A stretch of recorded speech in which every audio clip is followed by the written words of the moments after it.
My name is David Braben, I'm CEO of Frontier, and today we're talking about Crazy for the first time, our new game for iPad, for iPhone, and our first game designed from the ground up for mobile.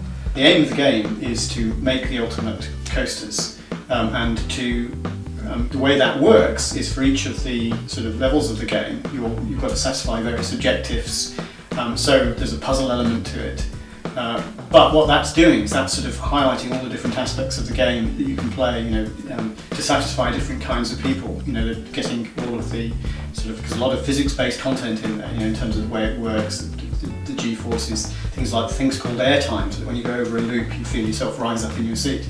And that's one of the things that makes coasters special. It's something that it is a very good test of how good a coaster is, if you like. The way I see it is it's very accessible. You can very quickly just draw the shape you want and you can adjust it after the event. This way you can get very, very close to exactly what you want. You say, oh, I want that just a tiny bit steeper banking, or I want that just that little bit faster down through there, so that the timing is, so that you get it just so.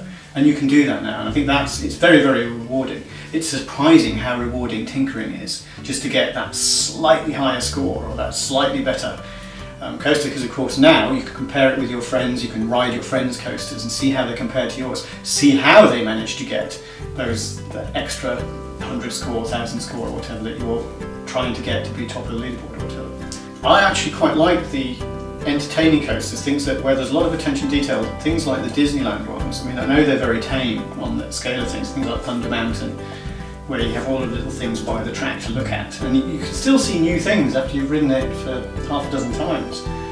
And it's actually a very nicely designed coaster. It's not designed to be just terrifying, it's designed to be exciting and interesting, and you want to ride it a second time once you've ridden it. It's free to play. When you play a game and you fall in love with it, you want to be able to play it. I mean, if you compare some of the games out there, games like Dragon Veil, for example. What I like about those is, although it is monetized, it's not in your face.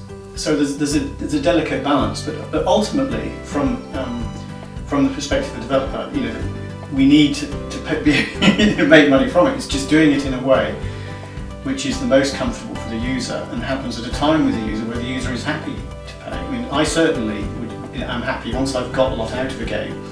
Some games I actually feel, oh, I've played this an awful lot and I've not paid anything yet. So there's a balance there, and I think I'm hoping we'll get it right, so it's not in your face, so a lot of people will play.